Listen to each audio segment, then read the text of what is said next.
Histoire d'en dire plus.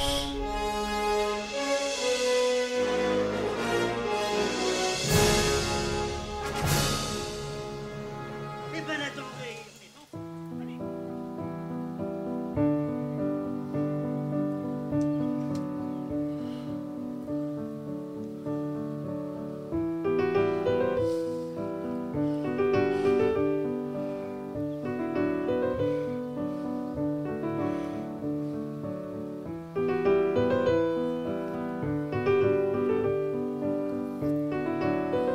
Bonjour, bienvenue sur Histoire d'en dire plus. Aujourd'hui on parle d'un grand film, un film français que j'aime beaucoup, vous l'aurez reconnu à la musique, de Jean-Pierre Jeunet, Le fabuleux destin d'Amélie Poulain.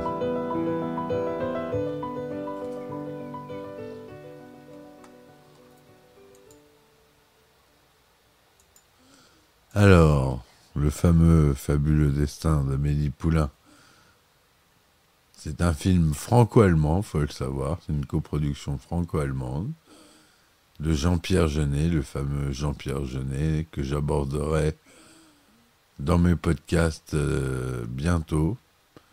Je vais reprendre à peu près tous ces films qui sont marquants, Délicatessen, La Cité des Enfants Perdus, etc., etc. Donc Amélie Poulain, il est sorti en 2001. C'est une comédie romantique écrite par Jean-Pierre Jeunet et Guillaume Laurent, avec Audrey Tautou dans le rôle titre. Ce film a été directement inspiré d'un fait de la vie de l'écrivain Michel Foucault. Le film est une représentation originale et parfois idéalisée de la vie contemporaine à Paris, dans le quartier de Montmartre. Il s'agit d'un des plus gros succès commerciaux mondiaux pour un film français. Le film reçoit de très nombreuses récompenses, ainsi que de multiples nominations, dont 13 au César et 5 aux Oscars. En 2002, il obtient 4 Césars, dont celui du meilleur film et du meilleur réalisateur. Et oui. Donc notre plus grosse récompense française a récompensé ce film du meilleur film et du meilleur réalisateur. Donc la présentation générale, conçue le 3 septembre 1973 à 18h28, 32 secondes, de la fécondation d'un ovocyte de Madame Amandine Poulain, née Fouet, par un spermatozoïde de Monsieur Raphaël Poulain. Amélie Poulain est une petite fille qui passe son enfance à Enghien-les-Bains.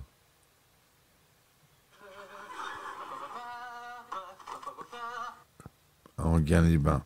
Excusez-moi pour le bruit.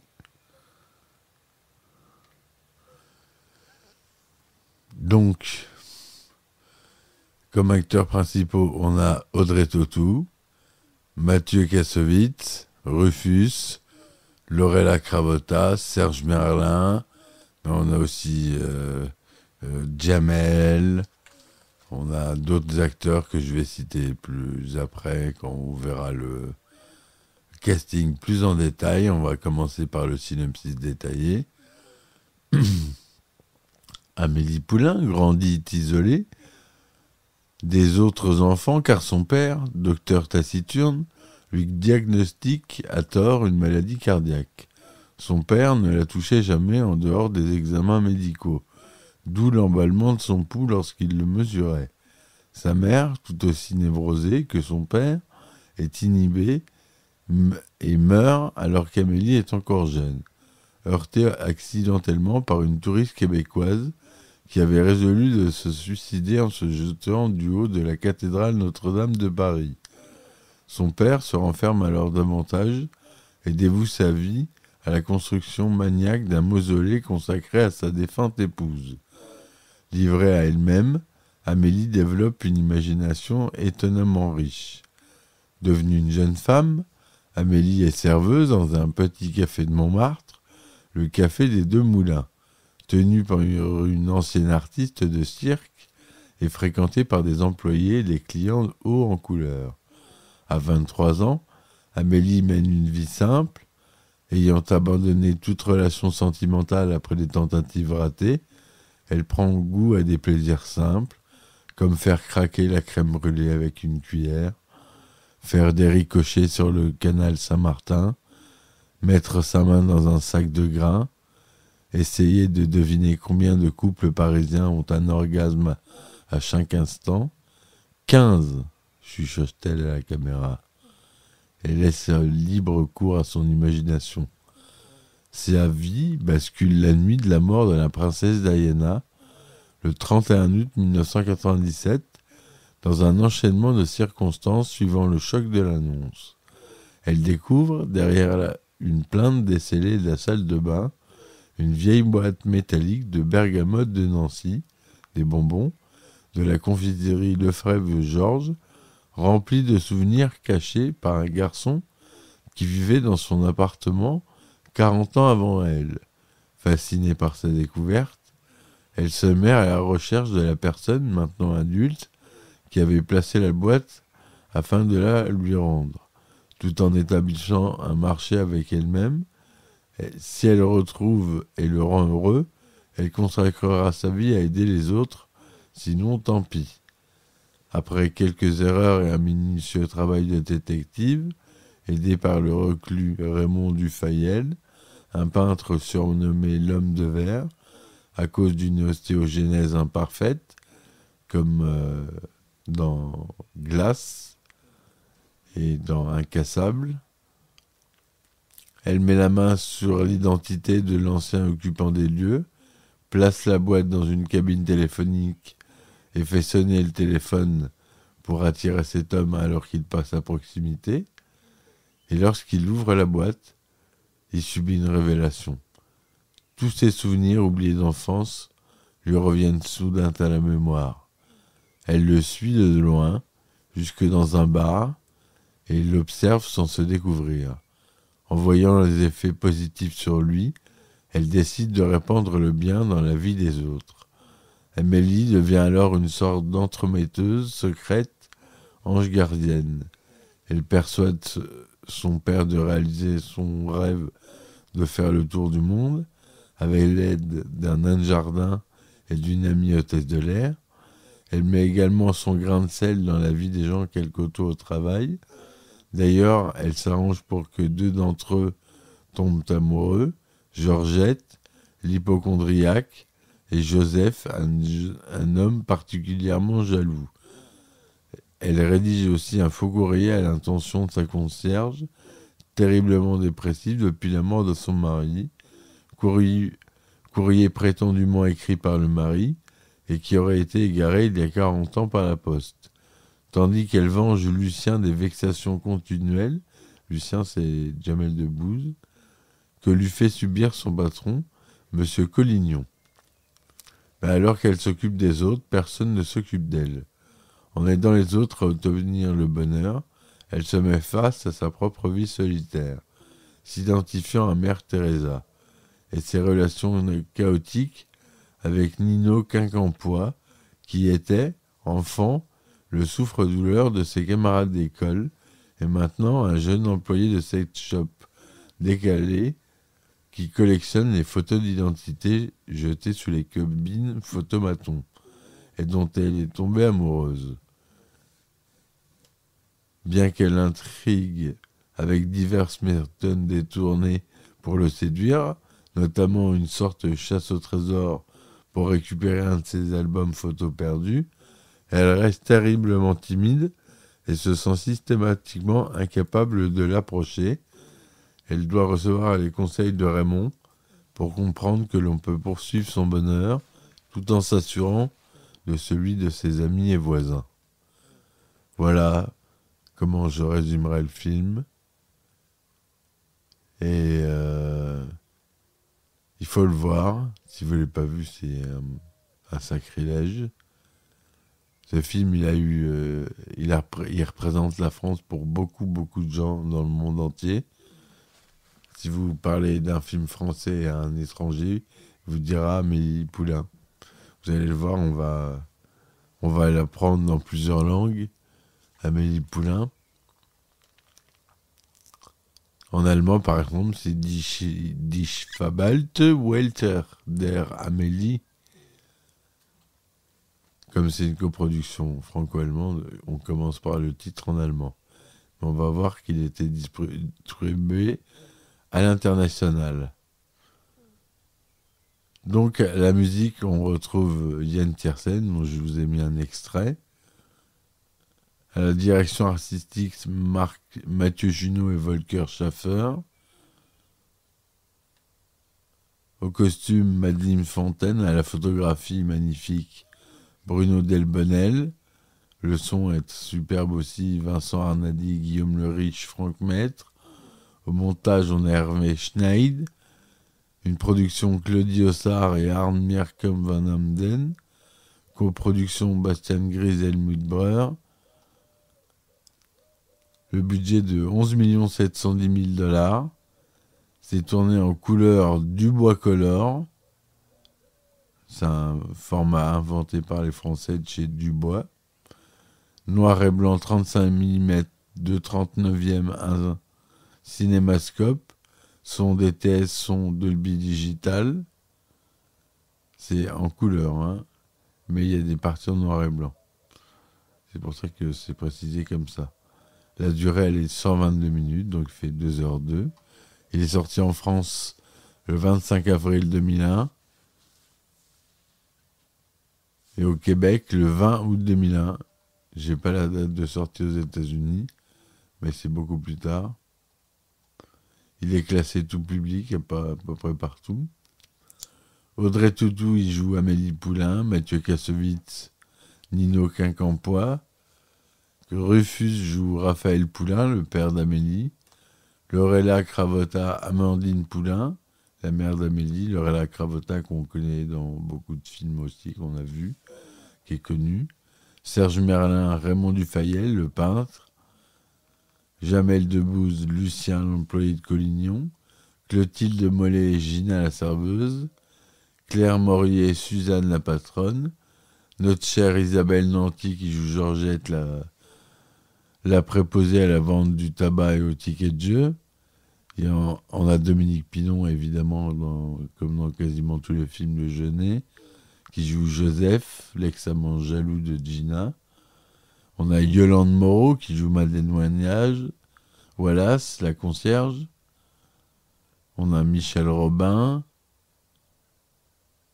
On a Armel, qui joue Philomène, l'hôtesse de l'air, amie d'Amélie. André Dusselier, qui fait le narrateur, qui a une place très importante dans le film, donc il faut le citer. Frédéric Mitterrand, qui fait une voix off à la télévision aussi. Tiki Olgado, qui apparaît en photo dans le film. Voilà pour les apparitions et les caméos de stars. Le tournage se déroule du 2 mars au 7 juillet 2000 à Paris et en studio à Cologne. La bande originale du film est composée par Yann Tiersen, à l'exception des titres Guilty et Si tu n'étais pas là. Donc Si tu n'étais pas là, c'est un vieux film. C'est un vieux film. C'est une vieille musique que l'on ne trouve pas d'ailleurs sur l'album. Moi, j'ai le double album qui comprend Si tu n'étais pas là. C'est une vieille chanson des années 30. Ah, si tu n'étais pas là. Un peu, vous voyez, le genre. Voilà. La moitié des chansons n'ont pas été composées pour le film et proviennent de ses albums précédents. L'album rencontre un grand succès, s'écoulant à plus d'1 million d'exemplaires.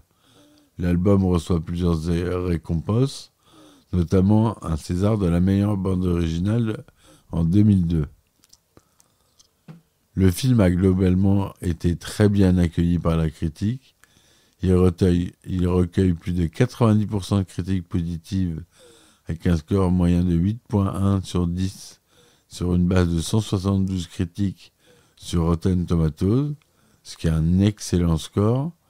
En 2008, le magazine Empire l'a classé à la 196e place dans sa liste des 500 meilleurs films de tous les temps, ce qui n'est pas rien non plus. parce que des films, il y en a plus de 500 quand même. Hein. On est fiers d'avoir ce film. C'est un des seuls films français, je crois. Je connais pas la liste de Empire. Le personnage d'Amélie a aussi été classé 45 meilleurs personnages de cinéma dans l'histoire par ce même magazine. En France, la revue de presse d'Allociné, qui se base sur les critiques des principaux journaux et magazines français, attribue au film une note de 4,3 sur 5. Le journal du dimanche parle d'un petit bijou qui met la tête et le cœur en joie. Le Parisien estime que le mot chef-d'œuvre reprend tout son sens. Première en demande pour le plaisir des yeux, pour rêver qu'on va changer de vie. Positif met en avant une esthétisation du moindre plan et une composition minutieuse du décor. Le Monde évoque une débauche de moyens et de talents qui aurait pu conduire à l'indigestion s'il n'y avait pas un vrai mystère, un espace pour l'imagination et le rêve. Toutefois, certaines critiques, comme Serge Kaganski des Incorruptibles, l'ont attaqué pour sa représentation irréaliste et pittoresque de la société française contemporaine dans un univers de cartes postales d'une France d'autrefois, avec très peu de minorités ethniques, ce qu'ils considèrent comme être une forme de lépénisme latent. Alors, le lépénisme, c'est de Monsieur Le Pen, hein, quand je dis ça. Alors que Paris est une ville cosmopolite et que Montmartre, où se situe l'action, touche Barbès, quartier métissé, Barbès-Rochechouart, très peu d'immigrés sont visibles dans le film. Si le réalisateur a créé une vision idyllique d'un Paris parfait, il semble qu'il ait trouvé nécessaire de faire disparaître toute trace de personnes de couleur pour y parvenir, vont juger les critiques. L'Humanité, de son côté, évoque une bluette au style publicitaire dans un Montmartre de cartes postales. D'autres, comme David Castelnau et Guillaume Bigot, ont estimé que ces critiques étaient injustifiées et qu'il s'agissait plutôt de la bien-pensance libérale libertaire qui ne pouvait que rejeter la vision bienveillante et crédible des petites gens. Jean-Pierre Jeunet répondit à ces critiques en rappelant que Jamel Debbouze, qui joue le rôle de Lucien, est d'origine nord-africaine. Le film est sélectionné dans le New York Times dans les 1000 meilleurs films jamais réalisés. Encore un classement. Il est considéré aussi dans les 50 meilleures comédies romantiques de tous les temps par la revue Rolling Stones. Encore une référence. Et il figure à la 106e place du top 250 de l'IMDb, du site IMDb, classé sur le vote du public, avec une note moyenne de 8,2 sur 10. En France, il fait plus de 23 115 000 entrées. Deuxième plus gros succès international d'un film français en langue française depuis qu'Unifrance collecte les données en 1994. Derrière Intouchable, et qui l'a battu après, avec ses près de 31 millions d'entrées dans le monde, hors France, au 21 janvier 2013, film toujours en exploitation à travers le monde à cette date. Et si on y ajoute les 8 636 000 entrées réalisées en France, le film totalise 32 405 000 entrées dans le monde entier, soit le 5e plus grand succès en nombre d'entrées en France d'un film français, tel que ce soit sa langue de tournage, depuis qu'Unifrance collecte les données en 1994, après Intouchable, premier avec plus de 51 millions d'entrées, près de 19,5 en France et 31 millions dans le monde, en mars 2013. Il y a le film Taken 2 aussi qui a fait 51 millions d'entrées. Et le 5e élément, 43 millions d'entrées. Taken, 33 millions d'entrées. Bon, tout ça, voilà, c'est des films, des productions françaises, mais avec des acteurs américain, donc ça reste un très bon score pour le fabuleux destin d'Amélie Poulain. Jean-Pierre Jeunet raconte dans les commentaires DVD que l'idée de l'album photo, des photos d'identité jetées, lui vient de l'auteur français Michel Folco, qui avait tenu un tel album. Le droit à la propriété intellectuelle en France a empêché Jeunet d'utiliser le dit album, ce qui l'a contraint à embaucher des figurants et des personnes du tournage pour être pris dans ces clichés. Le personnage d'Amélie Poulain est librement inspiré du personnage principal du court-métrage Lucille et le photomaton de 1993 de Sébastien Nuzzo, qui partage la même intrigue autour des photomatons. Jean-Pierre Jeunet s'est aussi inspiré du court-métrage Agathe Tricotte en 1998 de Catherine Lecoq pour l'intrigue du nain de jardin globe-trotter. Jeunet avait à l'origine écrit le rôle d'Amélie pour l'actrice britannique Emily Watson, dont il avait adoré l'interprétation dans Breaking the Waves.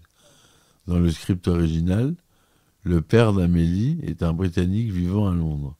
Cependant, le français d'Emily Watson se révéla insuffisant pour ce film, et à cause d'un emploi du temps incompatible avec le tournage de Gosford Park, Jeunet réécrivit le script pour une actrice française. C'est en voyant l'affiche de Vénus Beauté Institut que Jeunet eut envie de faire des essais à Audrey Tautou pour le rôle d'Amélie. Jeunet assure avoir été convaincu au bout de 3 secondes, tout en précisant « J'adore ça que pendant le casting, on ressent ce frisson de l'évidence. J'ai alors commencé le casting en France. Émilie est devenue Amélie. Vanessa Paradis a refusé le rôle. Puis un jour, je suis passé devant l'affiche de Vénus Beauté. J'ai découvert Audrey Tautou, avec tous ses grands yeux sombres, un éclat d'innocence. C'était une évidence. Au départ, Jean-Pierre Jeunet avait pensé au comédien Jacques Thébault, jadis voix française de Steve McQueen, pour faire le narrateur.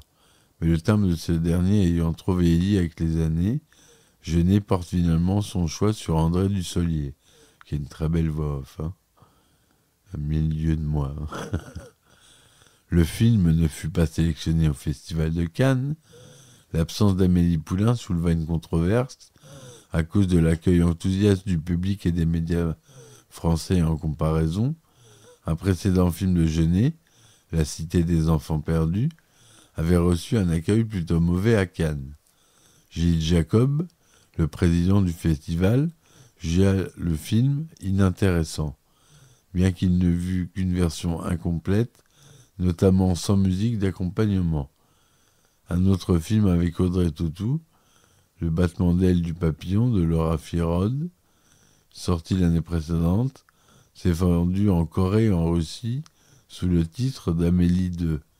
Le film n'ayant aucun rapport avec l'original, il s'agissait d'une simple stratégie marketing de la part des distributeurs locaux. Devant la façade de la gare du Nord, le narrateur André Dussolier dit « Amélie arrive au photomaton de la gare de l'Est ». Le mot « Nord » sur la façade a été remplacé numériquement par « Est ». Le 14 janvier 2023, Jean-Pierre Jeunet poste sur sa chaîne YouTube le court-métrage « La véritable histoire d'Amélie Poulain ». Le film démontre qu'Amélie Poulain est un agent du KGB. Ça, je ne l'ai pas vu encore. Une représentation télévisée de la chanteuse de gospel à la guitare Rosetta Tharpe, interprétant Up Above My Head, sont présents dans le film. Donc, les différents titres du film en plusieurs langues. Alors, on l'a dit en anglais, Die fabelhafte Welt der Amélie. En anglais, Amélie, ou Amélie from Montmartre. Ça dépend si c'est l'Angleterre ou les États-Unis. En arabe, c'est Amélie, Hamli. Je ne sais pas si je le dis bien. En bulgare, Neverostoyonadma Sadbana Amélie Poulen. En chinois, l'ange Amélie, avec les caractères amour, bobo. En catalan, Amélie. En coréen, Amélie. En croate, Amélie. En espagnol, Amélie.